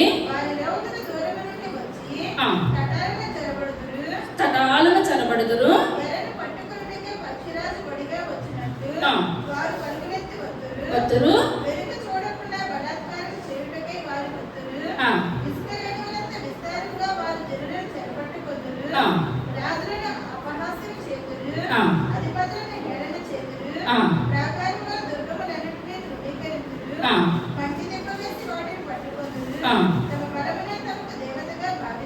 గాలి కొట్టుకొని పోవునట్లు వారు కొట్టుకొని పోవచ్చు. అపరాధులందరూ యెహోవా నా దేవా నా పరిశుద్ధ దేవా, ఆది నుండి నీవు ఉన్నవాడు కావా, మేము మరణకు దుందుము. యెహోవా, తీర్పు తీర్చుటకు నీవు వారిని నియమించి ఉన్నావు. ఆశ్రయదుర్గమా, మమ్మల్ని దండించుటకు వారిని ఒప్పించుతుంది. చాలండి. మీరంతా కూడా బాధ వచ్చేస్తుంది అనమాట. ప్రభా, వాళ్ళు తను ఉనికి పట్టిన కాని దాన్ని ఇప్పుడు వాళ్ళు ఏం చేస్తారో ఆక్రమించుకోవడానికి. ఇప్పుడు మళ్ళీ మమ్మల్ని అందరికీ నువ్వు ఎవరికి అప్పగిస్తున్నావు? బబులోను చెరకు అప్పగించేస్తున్నావు నాయన. వాళ్ళు దుర్మార్గులు కదా ప్రభా, దుర్మార్గులకి మమ్మల్ని అప్పగించడం ఏంటయ్యా? అయ్యా, అప్పుడు అందుకనే మమ్మల్ని పుట్టించావు. ఇదంతా కూడా ఏది కూడా మంచిగా లేదు కదా ప్రభా. మరలా మీ చిత్తమైతే ఒకసారి మీరు మాకు సమాధానాన్ని దయచేయండి ప్రభా అని మరలా హబక్కుకు మళ్ళీ పోట్లాటే మొదటి అధ్యాయం అంతా కూడా ఇప్పుడు అడుగుతున్నాడు. అడిగిన దానికి సమాధానం చెప్తూ ఉంటే దేవుడు సమాధానం ఎవరికి నచ్చట్లేదండి? హబక్కుకు గారికి నచ్చట్లేదు. కొట్టాలి కానీ కొట్టమంటున్నాడు కానీ ఎవరితో కొట్టించొద్దు? బబులోని వాళ్ళతో కొట్టకుండా నువ్వే కొట్టేయచ్చు కదా ప్రభా. కొంతమంది ఏంటంటే వాళ్ళ పిల్లల్ని కొట్టలేక చిన్న వయసులో స్కూల్ దగ్గరికి వెళ్ళి ఏమంటే మా పిల్లలు అసలు మాట వినట్లేదు, కొంచెం కొట్టండి. నేను మేడం దగ్గరికి వెళ్ళి అంటే మా పిల్లలు సరిగ్గా తిండి తిన్నారండి, ఒకసారి మీరు ఇదే కంప్లైంట్ చెప్పినారు, ఎప్పుడు చెప్పినారు, కొంచెం పైకి పెట్టండి, తిండి మంచిగా తినమని చెప్పండి అని అనేది మించి ఏమని దాన్ని కాదు. కానీ ఇప్పుడు ఏంటంటే మనం చెప్పలేక గారాలు ఎక్కువై మనం చెప్తే వాళ్ళు ఏం చేయరు, విన్నారు. చెప్పి వాళ్ళు చెప్తేనే వింటారనమాట. ఇప్పుడు ఆ రకంగా చేసేటప్పటికి దేవుడు మరలా నవ్వుకొని హబక్కుతో అంటున్నాడు, హబక్కుకు నువ్వన్నా ప్రశ్నకు సమాధానం వస్తుంది. ఇప్పుడు ఎందువలనంటే వాళ్ళు దుర్మార్గులని నీవు సందేశిస్తున్నావు కదా, మళ్ళీ దుర్మార్గుల్ని కూడా వాళ్ళు పరలోక రాజ్యం ఇచ్చేట్లేదు. వాళ్ళు నేను ఏం చేస్తున్నాను, బబులోని వాళ్ళకి అప్పగించిన తర్వాత ఆ బబులోని మీద మళ్ళీ ఇంకా పైగా అధికారులు వాళ్ళు అప్పగించేస్తాను, వాళ్ళు ఏమాత్రం కూడా విడిచిపెట్టను. ఇప్పుడు చాలాసార్లు చెప్పుకున్నాం దానియేలు గ్రంథము, ఆ యొక్క శిరస్సు అనగా బంగారం, బంగారం అనగా ఇప్పుడు ఎవరండి? నెబుకద్నెజర్ రాజు. నెబుకద్నెజర్ రాజు వచ్చేసాడు, వీళ్ళు పట్టుకొని వెళ్ళిపోయి రాజమంది నెబుకద్నెజర్ ఉండిపోయిందా? తర్వాత భుజాలు వెండి అనగా ఎవరు వచ్చేసారు? మాదియా పారసీకం. ఇప్పుడు వాళ్ళకి అప్పగించేస్తాడా దేవుడు? మీకు అర్థమవుతుందా? ఏం అర్థమవుతుంది? నెబుకద్నెజరు ఇశ్రాయేల్ మంది తీసుకొని వెళ్ళిపోయిన తర్వాత చివరి వరకు నెబుకద్నెజరే రాజ్యమే పరిపాలన ఉండిపోయిందా? ఉండిపోలేదు. ఎందువల్లంటే వీళ్ళకి బుద్ధి వస్తుందని వాళ్ళకి అప్పగిస్తున్నాను కానీ నెబుకద్నెజరు ఎల్లకాలం కూడా ఉండిపోడు. వాళ్ళ మీద నేను ఏం చేస్తాను, ఇంకొక రాజ్యం వస్తుంది, ఆ రాజ్యాన్ని నేను ఏం చేస్తాను, వాళ్ళని అప్పగించేస్తాను. ఇప్పుడు బాగుందంటారా? ఇప్పుడు మన పిల్లలు ఫెయిల్ అయ్యారనుకోండి, మీకు అర్థమయ్యేలా చెప్తున్నాను. మనం ఫెయిల్ అయింది చెప్పరు, ప్రెసిడెంట్ గారు అబ్బాయి ఫెయిల్ అయ్యాడు, మున్సిఫ్ గారు అబ్బాయి ఫెయిల్ అయ్యాడు అంటే తల్లి గురించి ఏమవుతుందండి? అమ్మాయి నా కొడుకే కాదు ఇంకా ఈ జాబితాలో చాలా మంది చేర్చబడైతే నా కొడుకు వాళ్ళకన్నా బెటరే ఏంటంటే కొంచెం బాధపడుతుంది అనమాట. ఏమవుతుంది? కొంచెం బాధపడుతుంది. దైవికంగా మనం అలాగే అనుకోం కానీ లోకానుసారంగా చెప్తున్నాను, మీకు అర్థమవుతుందని. ఇప్పుడు ఇక్కడ ఏంటంటే హబక్కుకు గారికి ఒక దుర్మార్గుడు వచ్చి వీళ్ళని శిక్షిస్తున్నాడంటే బాధ కలిగింది. మళ్ళీ దేవుడు అంటున్నాడు, ఆ దుర్మార్గులు నేను అలా ఉంచేయను, వాళ్ళని ఏం చేస్తాను, అంతకన్నా దుర్మార్గులకు నేను వాళ్ళని అప్పగించేస్తాను. ప్రతి ఒక్కరికి భూమి మీద శిక్ష పడవలసి ఉంటుంది అంతే అన్నాడు దేవుడు. అర్థమైందా మీకు? ఇప్పుడు నెబుకద్నెజరు రాజు ఎల్లకాలం ఉండిపోయిందా? తర్వాత మాదియా పారసీకం వచ్చింది, నెబుకద్నెజరు రాజ్యము పోయిందనమాట. ఇప్పుడు రెండో అధ్యాయం వచ్చాక ఇప్పుడు ఈయన దగ్గర గంతేస్తున్నాడు, ప్రభువా నాకు ప్రార్థనకే ఏమైనా వచ్చేస్తుందండి జవాబు? ఇప్పుడు వీళ్ళని శిక్షిస్తున్నాను, వాళ్ళకి అప్పు చెప్తాను, మళ్ళీ వీళ్ళని చెర నుంచి నేను ఏం చేస్తాను, బయటికి విడుదల దయచేస్తాను. ఎప్పుడు అలాగ ఉండరు. ఇప్పుడు నీ డౌట్ అంతా ఏంటంటే నెబుకద్నెజరు దుర్మార్గుడు కదా, వాళ్ళని ఉన్నతమైన స్థితిలో పెడతామేంటి, ఇశ్రాయేలు ప్రజల్ని అణుగుకోవటం ఏంటనే కదా, కానీ వాళ్ళని కూడా నేను పై స్థానంలో నేను ఏమాత్రం కూడా ఉంచను. తర్వాత మాదియా పారసీకం వస్తుంది, వాళ్ళు నెబుకద్నెజరు రాజ్యాన్ని కూలగొట్టేస్తారు అని ఎప్పుడైతే చెప్పారో మీరు అనుకుంటున్నాడు, ప్రభువా నువ్వు గొప్పోడు నాయన. ఏమంటున్నాడండి? నువ్వు గొప్పోడు నాయన, గొప్ప కార్యం చేస్తావు ప్రభా. మళ్ళీ ఇప్పుడు ఏంటంటే ఈయన చెరకు వెళ్ళిపోవాలి 2 గోత్రాలు. ఆ యొక్క 70 సంవత్సరాలు చెర కొనుక్కున్న తర్వాత అందులో యేసయ్య రావాలి. అర్థమవుతుందంటారా? బుద్ధి తెలుసుకొని రావాలి. తప్పని కుమారుడు ఎలాగొచ్చాడండి?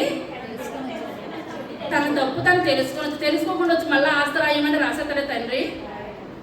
తన తప్పు తను తెలుసుకొని వచ్చాడు కనుక తండ్రి ఏం చేస్తాడండి? క్షమించాడు అనమాట. అప్పుడు 2వ అధ్యాయం 4వ వచనం.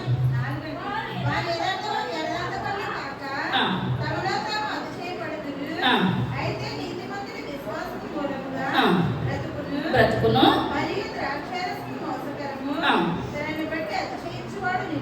నిలువడు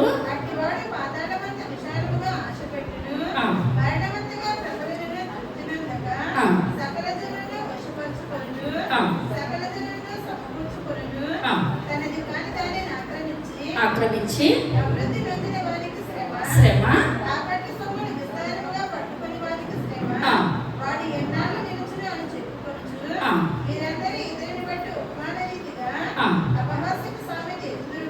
చాలండి. ఇప్పుడు ఇదంతా కూడా ఇప్పుడు ఏం చేస్తున్నాడు? ప్రార్థనకి జవాబు వచ్చేసేసింది. జవాబు వచ్చేసిన తర్వాత ఇప్పుడు ఈయన సంతోషిస్తున్నాడు. ఇప్పుడు ఏంటంటే ఈయన సంతోషము? యెషయా గ్రంథము 10వ అధ్యాయము 5వ వచనం.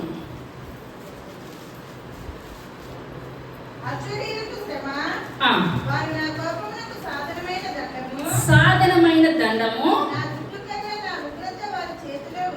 చాలండి. ఇప్పుడు అశ్వరీయులకి ఇప్పుడు ఏంటంటే అశ్వరీయులు వదిలేస్తున్నాడా దేవుడు?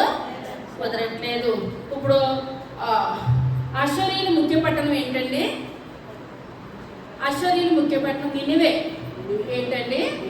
అశ్వరీయులు ముఖ్య పట్టణము నినివే అనమాట. ఇప్పుడు ఆ యొక్క యోనాని నినివేకి వెళ్ళమంటే అతను ఏం చేస్తాడంటే తర్షీష్కి వెళ్ళిపోయాడు. ఎందువల్లంటే అశ్వరీయులు క్రూరులు అనమాట. మాట వినేవారు ఏమాత్రమును కూడా కానే కాదు, మంచివారు కాదు. మంచివారు కాకపోతే ప్రభు అక్కడికి వెళ్తే ఇప్పుడు మనిషి కింద ఉండగానే వాళ్ళ చర్మాన్ని ఏం చేస్తారండి? ఒలిచేస్తారనమాట. అటువంటి భయంకరమైన వాళ్ళు దగ్గరికి వాళ్ళు నమ్మితే ఎంత, నమ్మకపోతే ఎంత. తీరం అక్కడ దేవుడు ఇలా చేసేస్తాడు అలా చేసేస్తాడు అని చెప్పిన తర్వాత దేవుడు మళ్ళీ మనసు మార్చేసుకుంటాడు. మనసు మార్చేసుకొని మళ్ళీ అక్కడ శిక్ష విధించడు. ఇప్పుడు ఏళ్ళు ఎలాంటి వాళ్ళు కూడా అటువంటి వాళ్ళే ప్రభానని ఇక్కడ భక్తులు మాట్లాడతారు అనమాట. ఈ పట్టణం వాళ్ళు చాలా క్రూరులు అనమాట, అశ్వరీయులు. కానీ యోనప్పుడు ఏం చేస్తారండి? చాలాసార్లు చెప్పుకున్నాం. అక్కడ మొచ్చి మింగేయడం, మళ్ళీ అక్కడికి వెళ్ళడం. అక్కడ అందరికి వాళ్ళు ఏం చేస్తారు?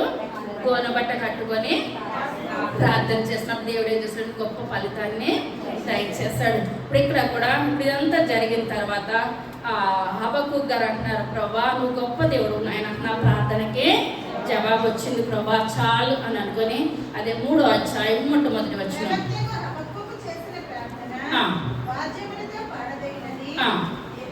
యెహోవా భయపడుచున్నాను.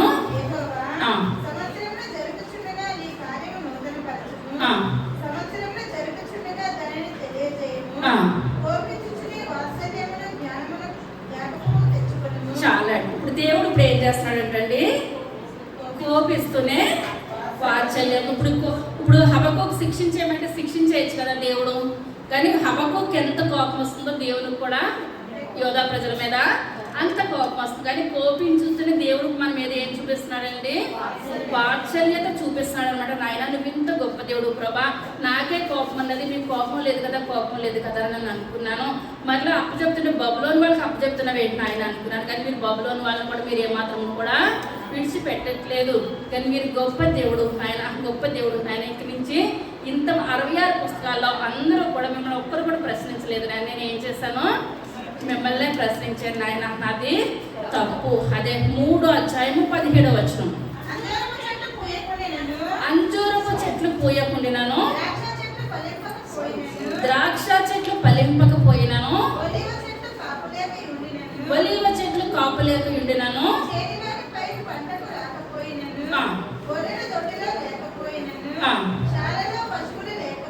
లేకపోయినను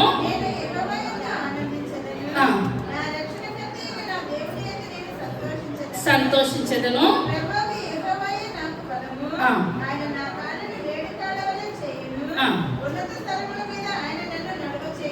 చాలండి. ఇప్పుడు అంటున్నాడు అనమాట, ఈయన కీర్తన పాడి గానము చేస్తూ ఏమంటాడండి? 17 అంజూరపు చెట్లు పూయకూడదు. ఇప్పుడు పూయకు నమ్మకపోతే ఇప్పుడు ఈయన ఇప్పటివరకు బాధపడ్డారు అనమాట. యోధా వారు దేవుణ్ణి నమ్మకపోతే, ప్రార్థన చేయకపోయినప్పుడు ఎవరి మీద కోపం వచ్చేస్తుందండి? దేవుని మీద కోపం వచ్చేసింది. ఇప్పుడు మన కుటుంబంలో అందరూ మాట వింటారా? మాట వినేవాళ్ళు ఉంటారు, మాట వినే వాళ్ళు ఉంటారు. ఒక చేతికున్న 5 ఏళ్ళు కూడా సమంగా ఉండవు. కానీ ఇప్పుడు ఏది ఏమైనా ఈ యొక్క వ్యాజ్యాన్ని ఎవరి దగ్గర తీసుకెళ్తాడండి? ఈయన హబక్కూకు గారు దేవుని చెంతగా. నాయన ప్రతిది చిన్నది పెద్దది, కొంతమంది సాడీలు ఇక్కడక్కడ అక్కడది ఇక్కడ. ఇప్పుడు ఈ యొక్క హబక్కూకు గారు కూడా వాళ్ళు ప్రార్థన చేయకపోతే దేవుడు తిరగబడిపోతున్నారు, వీళ్ళు ఇది చేయకపోతే దేవుడు ఇంట్లో ఒప్పుకున్నారనమాట. కానీ ఇదంతా తెలుసుకున్నాక నేను ఎవరిని విడిచిపెట్టను. ఇప్పుడు వాళ్ళందరినీ నేను ఎక్కడికి అప్పచెప్తున్నాను? చెరకు అప్పగించేస్తున్నాను. నువ్వు అప్పగించు అని అనుకుంటున్నావేమో, కానీ వాళ్ళందరికీ నేను ఏం చేస్తున్నాను? చెరకు అప్పగిస్తున్నాను. ఇదంతా కూడా చెప్పిన తర్వాత ఇప్పుడు అంటున్నాడు, ఆయన అంజూరపు చెట్లు పుయ్యకపోయినా నాకు బాధ లేదు, ద్రాక్ష చెట్లు ఫలింపకపోయినాను నాకు బాధ లేదు, ఏదైనా బాధ లేదు. నేను నన్ను బట్టి నేను ఏం చేస్తాను? దేవుణ్ణి స్తుతిస్తానయ్యా, దేవుని ఆరాధిస్తాను. ఇప్పుడు దీని అంతటికీ సూచన ఏంటంటే, మనం డిసెంబర్ నెలలో చెప్పుకుంటాం అనమాట. ఆ యొక్క జకర్యా ఎలిజబెత్ గురించి. ఆ యొక్క జకర్యా గారు ఏంటండి పని ఏంటి? వృత్తి యాజక ధర్మం అనమాట. దేవుని మందిరంలోనికి వచ్చి యాజక ధర్మం చేసేవారు. ఆ యొక్క దినాల్లో దేవుని మందిరంలోనికి వచ్చినప్పుడు వాళ్ళు ఏం కట్టుకు రావాలండి? గంటలు కట్టుకొని రావాలి. గంటలు మోగకపోతే వాళ్ళని చనిపోయాడు అనుకుని బరబర బయటికి ఈడ్ చేస్తారనమాట. కానీ ఆ యాజక ధర్మం దగ్గరికి వచ్చినప్పుడు ఆ యొక్క దేవుని యొక్క దూత వచ్చింది ఈ భార్యకి ఏమవుతుంది? గర్భవతి అవుతుంది అంతా చెప్పినప్పుడు ఈయన ఎందువల్ల అంటే స్త్రీ ధర్మం అప్పటికి ఆమెకి నిలిచిపోయింది అనమాట. ఎప్పుడైతే నిలిచిపోయిందో ఈయన అంటున్నారు, దూత చెప్పినా ఇంత నమ్మే స్థితి ఏమాత్రం కూడా కలిగలేదు. అప్పుడు దూత వెంటనే అంటుంది, నువ్వు ఎప్పుడైతే నమ్మలేదు అది నమ్మేంత వరకు కూడా నీ యొక్క నోరు ముయ్యబడుతుంది అని చెప్పినప్పుడు ఆయన మౌనివై ఎక్కడికి వచ్చాడండి? బయటకు వచ్చేసారు. అందరూ కూడా ఏం చెప్పడానికి ఏం వినడానికి కూడా అర్థం కాలేదు. ఇంటికి వచ్చేసరికి తన భార్య గర్భవతి అయ్యింది. కానీ భార్య భర్తలు ఇద్దరు మంచివాళ్ళేనా? ఎలిజబెత్ జకర్యా మంచివాళ్ళేనా? ముందు చెడ్డవాళ్ళు, వెనకాల మంచివాళ్ళ? ముందు నుంచి మంచివాళ్ళు. ఇలా ప్రార్థన చేయలేదంటారా దేవుని సన్నిధిలోనూ? పిల్లలు కావాలని చేశారంటారా? ప్రార్థన చేశారు. చేసి ఇంకా చేసిన ప్రయోజనం లేని స్థితిలో దూత వచ్చి చెప్పినా సరే ఇంకా నమ్మలేని స్థితికి వచ్చేసారనమాట. వచ్చేసినప్పుడు దేవుడికి ఏంటంటే మనం చేసిన ప్రతి ప్రార్థన కూడా ఆయన సన్నిధానానికి చేరుతుంది. ఒక్కొక్క ప్రార్థన తొందరగా జవాబు వస్తుంది, ఒక్కొక్క ప్రార్థన ఆలస్యంగా జవాబు వస్తుంది. కనుక మనం ఏం చేయాలంటే ఆలస్యం అవుతుందని మనము విసుగుపోవద్దు అనమాట. విసుగక నిత్యం మనం ఏం చేయాలి? ప్రార్థన చేయాలి. ఎందువల్లనంటే మన ప్రార్థన బిడ్డల తరతరాల దీవెన ఆశీర్వాదము. ఇప్పుడు యొక్క ఎలిజబెత్ ఆ యొక్క జకర్యా గారు చేసిన ప్రార్థన దేవుడు అప్పుడే ఇస్తే, ఇప్పుడు యేసయ్య ఆ యొక్క రోమా ప్రభుత్వంలో యేసయ్య లోకంలోనికి రావాలి. యేసయ్య లోకంలోనికి వచ్చినప్పుడు ఆ యొక్క యోహాను గారు యేసుప్రభు గారికి ఏం చేయాలి? బాప్తిస్మం ఇవ్వాలి. ప్లస్ ఇప్పుడు ఏంటంటే బాప్తిస్మం ఇవ్వడమే కాకుండా ఇప్పుడు హేరోదుని ఇతను ఏం చేశాడండి? ఖండించాడు అనమాట. అంత రాజుని ఖండించగలిగిన మనుషుడు రావాలని అంటే వీళ్ళకి ఏం పడుతుంది? టైం పడుతుంది. అర్థమవుతుందంటారా? ఇప్పుడు ఇదంతా కలిసి వచ్చింది. ఇప్పుడు యేసయ్య అక్కడికి వచ్చి ఇప్పుడు ఒక స్త్రీకి ఇప్పుడు దేవుడు గర్భాన్ని ధరింపచేశాడు. ఒక పెద్ద ముసలాంకి దేవుడు గర్భాన్ని ధరింపచేశాడు. ఇప్పుడు ఇదంతా అయింది కనుకనే ఇప్పుడు ఇదంతా కూడా ఇప్పుడు హబక్కూకు గారికి దేవుడు తెలుసుకున్న జవాబు అనమాట. హబక్కూకు నువ్వు ప్రార్థన చేస్తున్నావు, నువ్వు వెంటనే సమాధానం కావాలి. వాళ్ళు శిక్షించే అంటున్నావు. మరి జకర్యా ఎలిజబెత్ను కూడా ప్రార్థన చేశారు. మరి వాళ్ళకి వచ్చేసిన సమాధానం వెంటనే కానీ రాలేదు. మనం ఏం చేయాలంటే, నాయన మరి ఇప్పుడు సమాధానం రాకపోతే నేను మరలా ప్రార్థన చేస్తాను ప్రభా, మీ చిత్తం అయితే మరలా మీ యొక్క మనసును మీరు మార్చండి ప్రభా, నాకు సమాధానాన్ని దయచేయండి. మీరు ఇవ్వకపోతే నాకు ఎవరిస్తారు నాయన? మన దేవుని సన్నిధిలో గోజాడాలి, పొందుకోవాలి ప్రభా. మీరు నాకు జ్ఞానం ఇవ్వకపోతే ఎవరిస్తారు నాయన? మీరు తెలివితేటలు ఇవ్వకపోతే ఎవరిస్తారు నాయన? నా కుటుంబం ఆర్థికంగా ఉన్నది నాయన, మీరు సహాయం చేయకపోతే నాకు ఎవరు చేస్తారయ్యా? నాకు అనారోగ్య పరిస్థితిలో ఉన్నానయ్యా. అలనాడు ఎలిజబెత్కు వాళ్ళకి వాళ్ళ ప్రార్థన ఏమన్నాడు కూడా వ్యర్థంగా పోలేదు ప్రభా, సహాయం దయచేసారు. నా ప్రార్థన కూడా వ్యర్థంగా పోనిచ్చే దేవుడు అయితే మీరు ఏమాత్రం కూడా కాదు ప్రభా.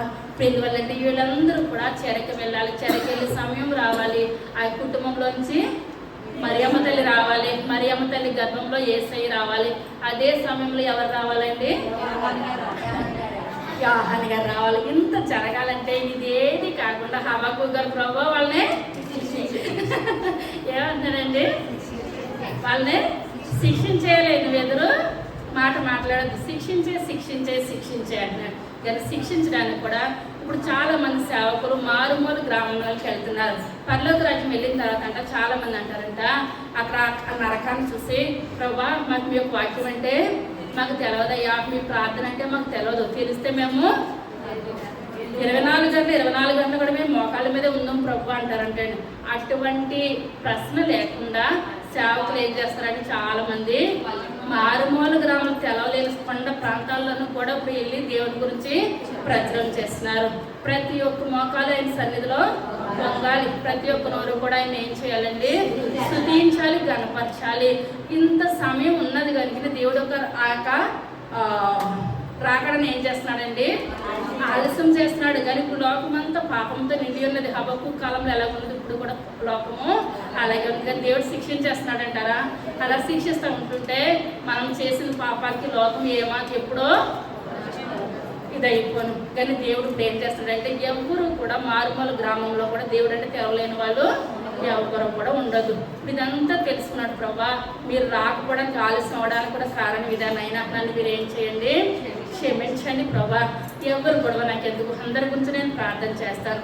సాలలో పసులు లేకపోయినా నేను ప్రార్థన చేస్తాను. హంజోరపు చెట్లు పూయకపోయినాను నేను ప్రార్థన చేస్తాను. ఇక్కడ నుంచి మీద నేను సొనిపుడే విధానము ఏ మాత్రంలో లేనే లేదు. ఇప్పుడు అందుకని హబక్కూకు అనగా అర్థం ఏంటండి? కౌగలించుకొనుట, పోరాడుట, కొట్లాడుట. 3 ఉన్నాయంటారా? ఇప్పుడు కొట్లాడేశాడు, పోరాడేశాడు. సమాధానం తెలిసిన తర్వాత దేవుని ఏం చేస్తాడంటే ఆయన కౌగలించుకున్నాడు. మనం కూడా దేవుణ్ణి తిరగబడే స్థితిలో ఉన్నామేమో, కానీ ఆయన ప్రశ్నించే జీవితం మన ఎవరికి కూడా మన జీవితం కానీ మన బ్రతుకు కానీ ఏమాత్రం కూడా సరిపోదు. చిన్న ప్రార్థన చేసుకున్నాం. చిన్న మాటలు దేవుడు దీవించుగా. సర్వశక్తి కలిగిన తండ్రి, కృప కలిగిన తండ్రి, దయగలిగిన ఆయన, మీ యొక్క దయగలిగిన శ్రేష్టమైన నామాన్ని బట్టి ప్రభా లెక్కలేని వందనాలు స్తోత్రాలు చెల్లించుకుంటున్నాను తండ్రి. అయ్యా నువ్వు గొప్ప దేవుడు ప్రభా. అయ్యా తగిన కాలంలో నాయన మీరు సమాధానం ఇచ్చే దేవుడు తండ్రి. ఎవ్వరు ప్రార్థన ఆయన అయ్యా విని మౌనంగా ఉండే దేవుడు అయితే మీరు ఏమాత్రము కాదు ప్రభా. హబక్కూకు గారు తొందరపడ్డారు ప్రభా. ఆయన ఎందువల్లంటే నాయన మీరు శిక్షించాలంటే తండ్రి లోకమంతా పాపముతో నిండి ఉన్నది తండ్రి. అయ్యా మీరు ఏ ఒక్క పాపి నశించడం మీకు ఇష్టం లేకుండా ప్రభా. అయ్యా మీ యొక్క రాకడం నాయన ఇంకా దూరము చేస్తున్నారు తండ్రి. మేము ఇంకా నాయన ప్రార్థనలో బహుగా వాడబడగలిగి కృపను దయచేయండి ఆయన. అయ్యా అన్యజనుల గురించి భారం కలిగి మేము ప్రార్థించే గొప్ప భాగ్యాన్ని దయచేయండి ఆయన. పైన అగ్ని ఆరదు, పురుగు చావుతున్నాను, పటపట పండ్లు కొరుకుంటారు తండ్రి. అటువంటి స్థితి నుంచి ఆయన విడుదల పొందాలంటే ప్రభా ఇదే అనుకూల సమయం, ఇదే రక్షణ దినం తండ్రి. అయ్యా గ్రంథం వచ్చినప్పుడు తండ్రి యోష్యాల బట్టలు చింపుకొని కన్నీరు కార్చడం ప్రభా. మేము అలా కన్నీరు కార్చే గొప్ప భాగ్యాన్ని దయచేయండి. మీ యొక్క దీవెన దయచేయండి ఆయన. మీ యొక్క ఆశీర్వాదాలు దయచేయండి అయ్యా. మా కుటుంబాలతో సహా ఆయన మా సంఘం ఆయన మీ యొక్క రాకటనైనా ఎత్తబడే కృపను మా అందరికీ దయచేయండి ఆయన. ఏ ఒక్కరు విడవబడద్దు నాయన. ప్రతి ఒక్కరు నాయన మీ యొక్క నాయన రాజ్యంలో ఎత్తబడే గుంపులో మేము ఉండగలిగే గొప్ప భాగ్యాన్ని దయచేయండి. విన్న వాక్యం నాయన మా హృదయాల్లో మీరు నాటించండి ఆయన, భద్రపరచండి తండ్రి. అయ్యా ఏ దుష్టుడు వచ్చినా ఎత్తుకోవడానికి ఏమాత్రం వీలు లేదు నాయన. దీవించండి నాయన, ఆశీర్వదించండి. తెలబోతే కార్యక్రమం అంతట్లో కూడా నాయన మీరే తోడుగా నేడుగా ఉండి మహిమ గంత ప్రభావాలు పొందమని త్వరగా రాబోచున్న యేసయ్య నామమున వేడుకొంచున్నాము తండ్రి. ఆమేన్.